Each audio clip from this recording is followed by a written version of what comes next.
Hola, mi nombre es María Eugenia Chedrese, soy miembro del CEINA, Centro de Estudios Interdisciplinarios sobre Nuestra América, José Martí, radicado en la ciudad de Bahía Blanca, Argentina.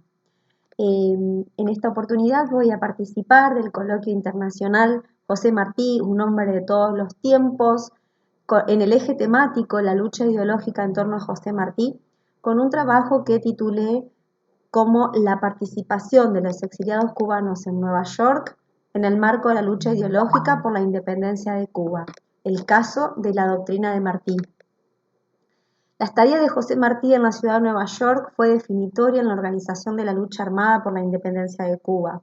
Desde allí se gestó el programa del Partido Revolucionario Cubano, junto al plan de acción de la guerra, que no solo incluiría su participación intelectual y material, sino también su incorporación al ejército independentista. La organización de la guerra necesaria lo convirtió en el gran ordenador de los exiliados cubanos que, aglutinados en numerosas ciudades de los Estados Unidos y Centroamérica, fueron convocados por la causa. En tal sentido, podemos reconocer la participación de los emigrados cubanos residentes en Nueva York, que coincidieron con José Martí en tiempo, espacio y condiciones de exilio, cuyos propósitos se dieron a conocer a través de la prensa escrita.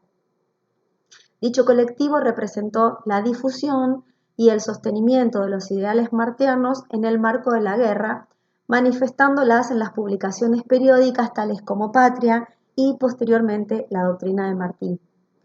En este trabajo se busca identificar la conformación del colectivo de exiliados cubanos que se convocaron y unieron sus esfuerzos físicos e intelectuales al sostenimiento y la continuidad del pensamiento martiano, aún después de la desaparición física del líder cubano.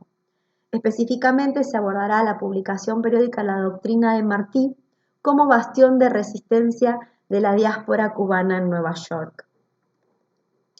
En el trabajo se acuden a los estudios realizados sobre los exilios en América Latina, de manera tal que permitan brindar un marco teórico al análisis de la fuente periodística La Doctrina de Martí. Por tratarse de un periódico de carácter ideológico, surgido a la luz de un acontecimiento de gran impacto internacional y organizado por un sector de la emigración cubana en Estados Unidos con una finalidad concreta, es que se torna necesario abordar su análisis desde estos estudios. Específicamente, se prestará atención a la conceptualización de exilio político y de diáspora, con el fin de facilitar la comprensión de las condiciones de producción del periódico mencionado. Para esto hemos tomado una definición de exilio político como un mecanismo de exclusión de la esfera pública basado en el desplazamiento forzado de ciudadanos hacia otras regiones o países, a menudo por tiempo indefinido, usualmente determinado por quienes ostentan el poder y la maquinaria administrativa del Estado. El exilio político ha sido uno de los mecanismos centrales de dominación y exclusión diseñados por las élites políticas latinoamericanas para mantenerse en el poder. Y respecto al término de diáspora, los autores que hemos consultado definen a la misma como las redes entre compatriotas en el extranjero con dimensión colectiva, a diferencia del exilio que puede mantenerse en solitario. A efecto de sintetizar lo concerniente a la doctrina de Martí como fuente periodística, se debe destacar que se autodefine como un periódico biográfico, político, literario, de intereses generales y de anuncios, con el objetivo expreso de difundir el legado de José Martí, su obra literaria, su pensamiento, su acción política y revolucionaria a favor de la independencia cubana. Su primer ejemplar aparece el día 25 de julio de 1896 en la ciudad de Nueva York y es dirigido por Rafael Serra, un trabajador y maestro cubano asentado desde la década del 80 en la ciudad. El periódico tuvo una frecuencia quincenal y los ejemplares fueron publicados durante el periodo 1896 a 1898. Una vez muerto en combate José Martí, Rafael Serra inicia la publicación desde Nueva York, cuyo lema era La República con todos y para todos. Este cubano emigrado contaba con múltiples experiencias en el periodismo, ya que su militancia por la causa independentista lo encontró en otras publicaciones como El Porvenir, La Verdad y fundamentalmente en el periódico que dirigía José Martí, su maestro, El Patria. En 1888, ya exiliado en Nueva York por las presiones de las autoridades españolas a que colaboraran en la guerra, se encauzó en la tarea de educar a sectores marginales donde conoció a José Martí y se sumó a su proyecto reconociéndolo como amigo, líder y maestro. Tal como adelantamos, esta publicación quincenal salió a la luz entre la comunidad cubana en 41 oportunidades. La dirección y administración de la misma funcionaba en el lugar que se deduce haber sido el domicilio particular del director, Rafael Serra. Esta posibilidad se desprende de la información publicitaria de la última página del periódico, que son 4 páginas en total en un formato de 4 columnas, donde constan los avisos acerca de, por ejemplo, los servicios que ofrecía Gertrudis Heredia de Serra, que era la esposa de Rafael Serra, como facultativa de la Clínica de Partos de La Habana. En dicha dirección también se anunciaba la escuela de canto y violín de los profesores Vialet y de la Torre.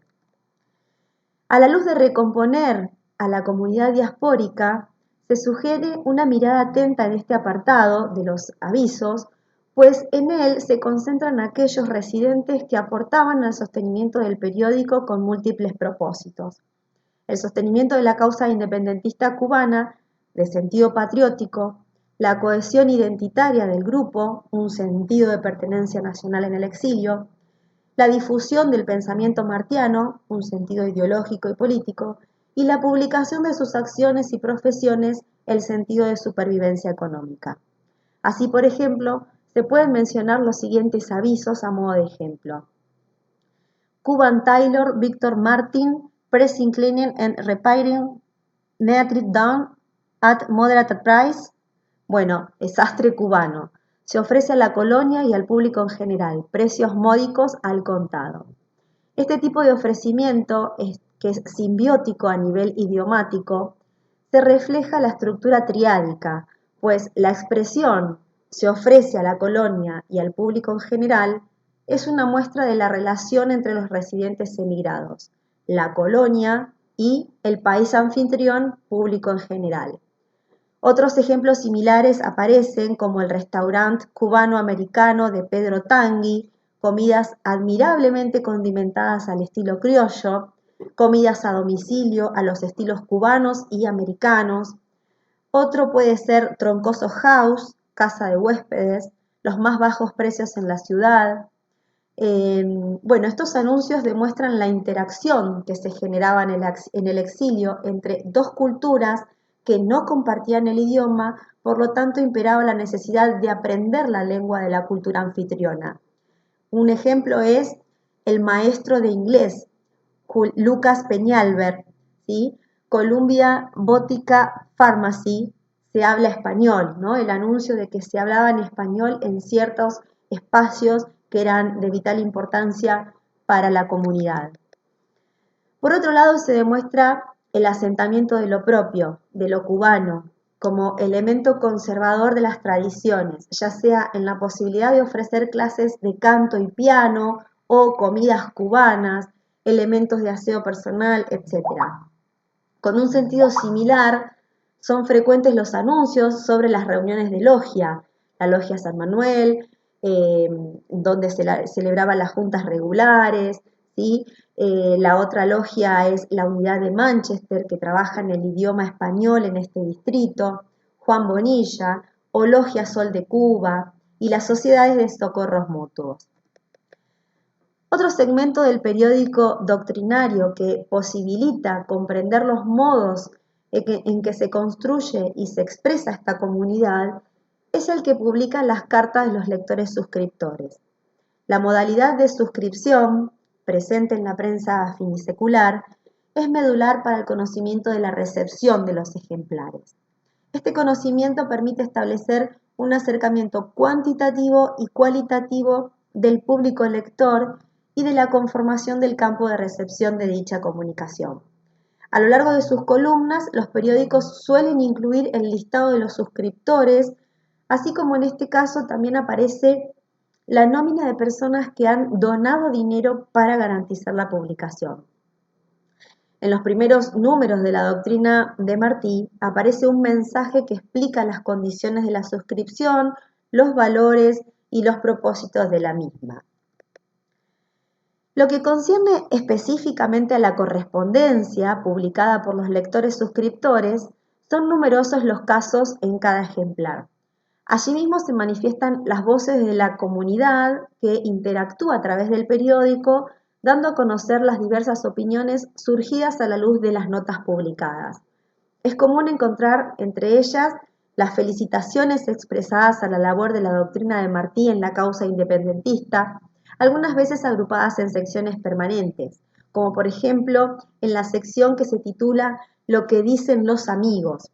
Allí se encuentran las cartas enviadas por Enrique Medín de Arango desde Cayo Hueso, o la de Bravo, secretaria del Club de Hijas de Martí desde Puerto Príncipe, Haití, o la de Antonio Palacio desde Ybor City, Tampa.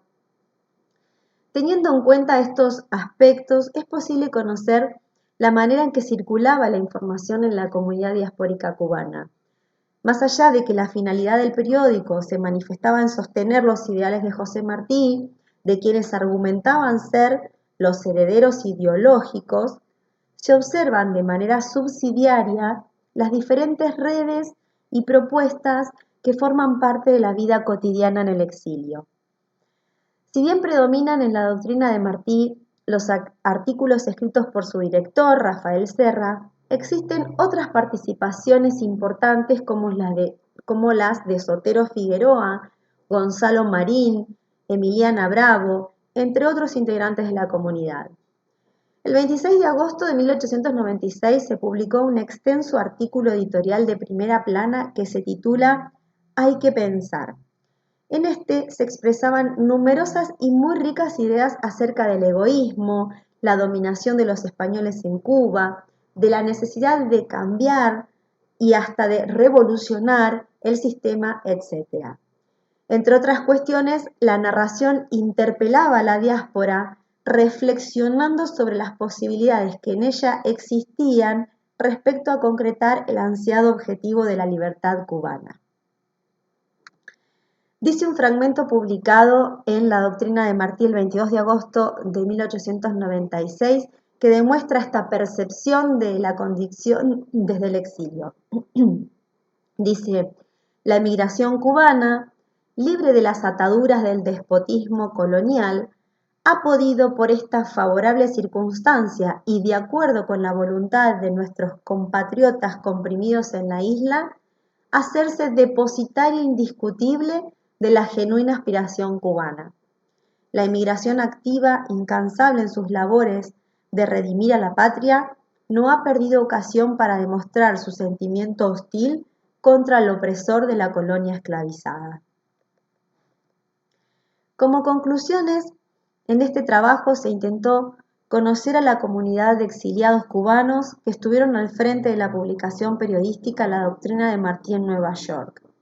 En tal sentido, y por tratarse de una fuente periodística producida a fines del siglo XIX, se buscó adecuar el material teórico propuesto por los estudios sobre los exilios del siglo XX en virtud de considerar aquellos elementos que pudieran leerse y adecuarse para el periodo 1895-1898.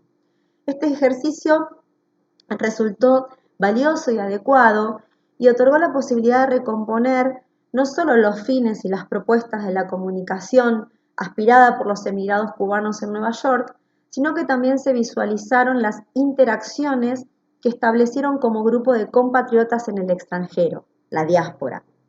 De estas mismas se señalaron, por un lado, la necesidad de aprender la lengua del país anfitrión y, por otro, la conservación de sus tradiciones nacionales encarnadas en la comida y en los quehaceres cotidianos, por ejemplo. Asimismo, se leyó la cuestión de la conformación y los modos de establecer sus redes, considerando el concepto de exilio, Una parte importante de las salidas de Cuba a fines del siglo XIX formaron parte de los mecanismos de exclusión institucional que han referido los autores que trabajan el exilio, mientras que otros numerosos exiliados emprendieron la salida por razones económicas, viéndose impulsados a huir y a quedando expulsados de la vida pública. En este trabajo se intentó además explicar y ejemplificar la activación de una estructura triádica compuesta por la relación del país expulsor, es decir, este grupo de exiliados, y el país anfitrión, y para ello se acudió a la presentación de la información proveniente en los anuncios publicitarios y las cartas de los lectores suscriptores, así como también las de las editoriales alusivas a la inmigración. Muchas gracias.